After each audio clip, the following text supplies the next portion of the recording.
Hello everyone, welcome back to my channel. আজকের আমি আপনাদের সাথে শেয়ার করব 44 সাইজ ব্লাউজ কাটিং কিভাবে সরাসরি মেন কাপড়ে কাটিং করতে হয়।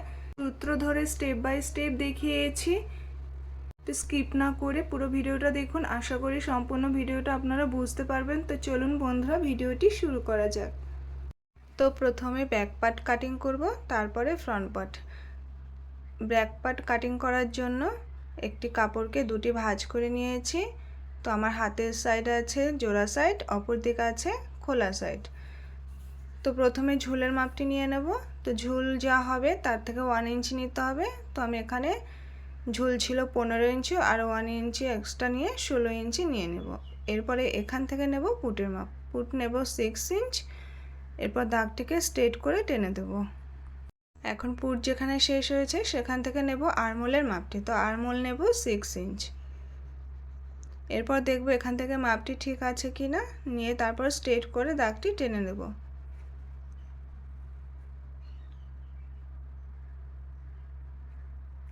এরপরে এখান থেকে নেব ছাতির মাপ। তো ছাতি আছে 44কে 4 দিয়ে ডিভাইড করলে হবে 11 ইঞ্চ। আরও 2 ইঞ্চ এক্সট্রা নিয়ে দাগটিকে স্ট্রেট করে টেনে দেব।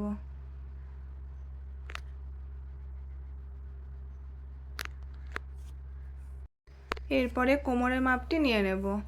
তো আমাদের ছাতি যা হয়েছিল সেখান থেকে হাফ কমিয়ে কোমরের মাপটি এখন নিয়ে নেব। তো ফিটিংস মাপটি এখন নিচ্ছি না, পরে সেলাই করার সময় ফিটিংস মাপটি নিয়ে সেলাইটি করে নেব।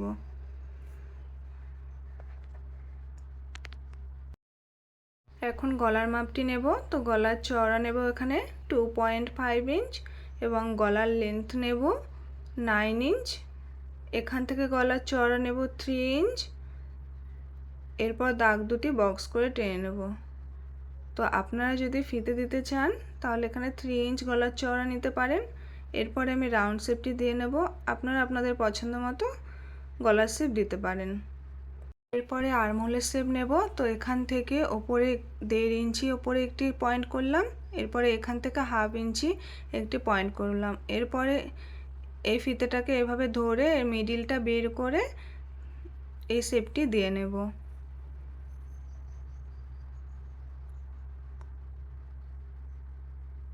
তো এখান থেকে একটু নিচে 2 সুতের মতো একটু ডাউন করে দেবো, এতে কি হয় শেপটি ভালো আসবে।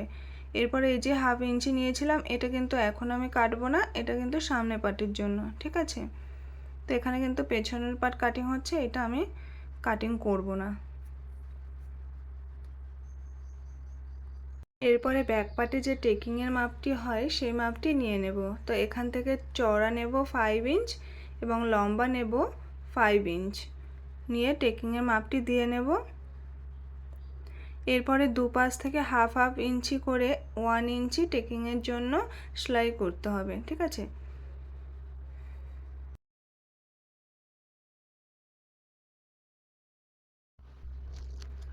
এখন 2 সুতোর মতো শোল্ডার ডাউন করে নেব, এতে কি হয় কাঁধ থেকে কাপড়টি খুলে পড়বে না। তো আমার পুরো ড্রয়িংটি হয়ে গেছে, এরপরে কাটিং করে নেব। দেখুন আমি শেপ অনুযায়ী ব্যাক পার্ট কাটিং করে নিয়েছি। এরপরে ফ্রন্ট পার্ট কাটিং করব, ঠিক আছে। এখানে ফ্রন্ট পার্ট কাটিং করার জন্য দুটি ভাঁজ করে নিয়েছি কাপড়টিকে। এরপরে এই যে সাইড থেকে 1.5 ইঞ্চি এক্সট্রা কাপড় বেশি নিতে হবে। তো নিয়ে আমি দাগটি স্ট্রেট করে টেনে নেব। এরপরে 1.5 ইঞ্চি কাপড় যে বেশি নিয়েছিলাম সেই কাপড়টি ছেড়ে আমরা পেছনের কাপড়টি এইভাবে বসিয়ে ড্রয়িংটি প্রথমে করে নেব। তো আপনারা সব সময় চেষ্টা করবেন কাপড় বাঁচিয়ে কাটিং করার জন্য। এখন সাইড বরাবর দাগটি টেনে নিয়ে পেছনের পার্ট সরিয়ে রাখবো, তারপরে ড্রয়িংটি করে নেব। পরে গলার লম্বার মাপ নেব। তো এখান থেকে গলার লম্বার মাপটি নিয়েছি 7 ইঞ্চ। এরপরে এখান থেকে চওড়ার মাপটি নেব 3 ইঞ্চ। এরপর দাগ দুটো বক্স করে টেনে নেব।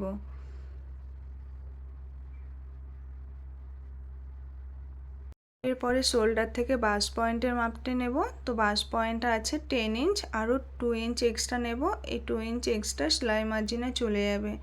ঠিক আছে, এরপরে এখান থেকে নেব কটরির মাপ।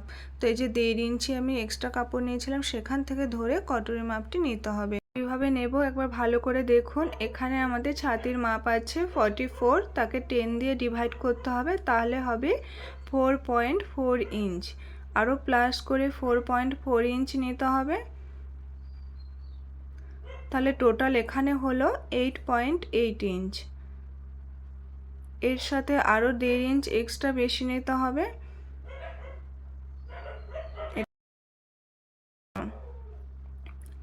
তো এখান থেকে এরপরে ধরে 4.4 ইঞ্চিতে একটি দাগ দিয়ে দেব, এখান থেকে আরও 4.4 ইঞ্চিতে একটি দাগ দিয়ে দেব, এখান থেকে আরও 1.5 ইঞ্চি এক্সট্রা বেশি নেব। এটা যাদের ফুল বাস্ট ভারী তারাই 1.5 ইঞ্চি এক্সট্রা বেশি নেবেন, আর তা না হলে যাদের কম আছে তারা 1/2 ইঞ্চি এক্সট্রা নিয়ে নেবেন। তো এবার দাগটিকে স্ট্রেট করে টেনে নিয়েছি, এরপরে এর মিডিলটা আমরা বার করে নেব। তো এটা হচ্ছে এর মিডিল পয়েন্ট। এরপরে ওপরের কাটুরির জন্য শেপগুলো দিয়ে নেব। তো এখান থেকে ধরে 1 ইঞ্চি 4 পয়েন্ট একটি দাগ দিয়ে দিলাম, এখান থেকে 1 ইঞ্চি 4 পয়েন্ট একটি দাগ দিয়ে দেবো, এরপরে এখান থেকে 1 ইঞ্চি 4 পয়েন্ট একটি দাগ দিয়ে দিলাম, এখান থেকে 1/2 ইঞ্চি একটি দাগ দিয়ে দিলাম। এরপরে এই 4টে দাগ এই মিডিল পয়েন্টে এসে যোগ করে দেব।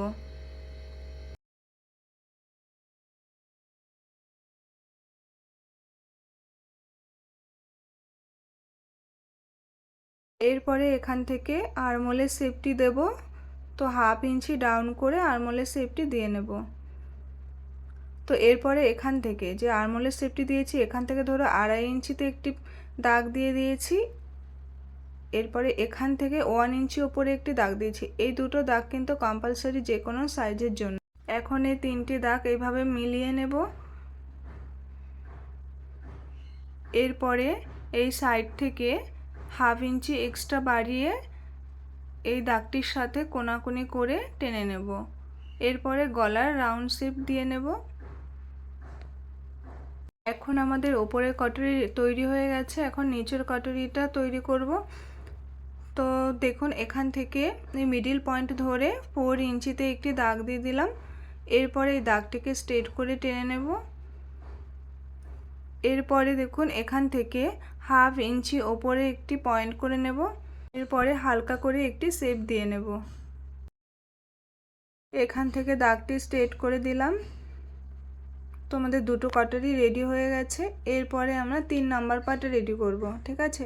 তো এখান থেকে ধরে 1 ইঞ্চি একটি দাগ দিয়ে দেবো, এরপরে এই দাগটিকে এরকম সোজা করে দাগটি টানবো না, একটু কোনা করে দাগটি টেনে নেব। তোমার 3টি পার্ট রেডি হয়ে গেছে। এখন আমি বেল পার্ট রেডি করব। বেল্টের জন্য 5 ইঞ্চিতে একটি দাগ দিয়ে দিলাম, এরপরে ব্যাক পার্টে এরকম বসিয়ে এই চওড়ার মাপটি নিয়ে নেব।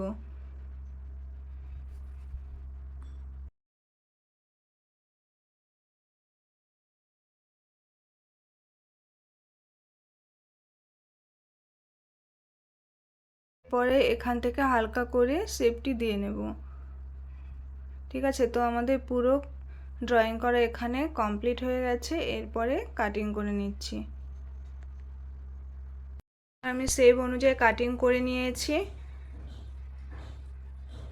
এরপরে আমি হাতা ড্রয়িংটি করে নেব। এখানে একই সাথে 2টি হাতা কাটিং করব, তার জন্য কাপড়টিকে 4টি ভাঁজ করে নিয়েছি। এবার সবার প্রথমে লম্বার মাপটি নিয়ে নেব। তো লম্বা আছে আমার এখানে 9 ইঞ্চ, আরও 1 ইঞ্চ এক্সট্রা নিয়ে নেব, ঠিক আছে। এটা সেলাই মার্জিনের জন্য। এরপরে এখান থেকে আরও একটা দাগ দিয়ে দাগটিকে স্ট্রেট করে টেনে নেব। এরপরে এখান থেকে 3 ইঞ্চ নিচে একটি ডাউন করে দিয়েছে, এখান থেকে আরমোলের মাপটি নেব। তো কিভাবে নেব দেখুন, আমাদের যে ব্যাক পার্ট রয়েছে সেখান থেকে মানে শোল্ডার থেকে ফিটিংস লাইন পর্যন্ত ফিতেটাকে এইভাবে ধরে দেখতে হবে কতটা হয়েছে। তো এখানে হয়েছে 8 ইঞ্চ। তো এবার আরমোলের মাপটি নিয়ে নেব, এখানে 8 ইঞ্চ, ঠিক আছে। তো এইভাবে যদি আমরা ফিতেটাকে ধরি তো এখানে আমাদের 9 ইঞ্চ হয়েছে। তো আরও 1.5 ইঞ্চ এক্সট্রা বেশি দিয়ে নেব। এরপরে নেব মুহুরির মাপ। তো মুহুরি আছে আমার 12 ইঞ্চ, 12-এর হাফ নেব 6 ইঞ্চ, নিয়ে আরও 1.5 ইঞ্চি এক্সট্রা বেশি দিয়ে এরপর দাগগুলো টেনে নেব।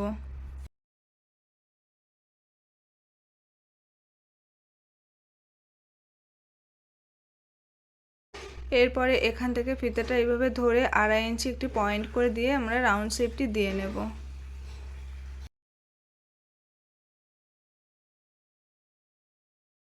এখন তালপাটের শেপ দিয়ে নেব। তো এখান থেকে নিচে থেকে একটু 1/2 ইঞ্চি ডাউন করে তালপাটের শেপটি দিয়ে নিলাম। তো এখানে আমার পুরো ড্রয়িং করা হয়ে গেছে, এখন কাটিং করে নিচ্ছি।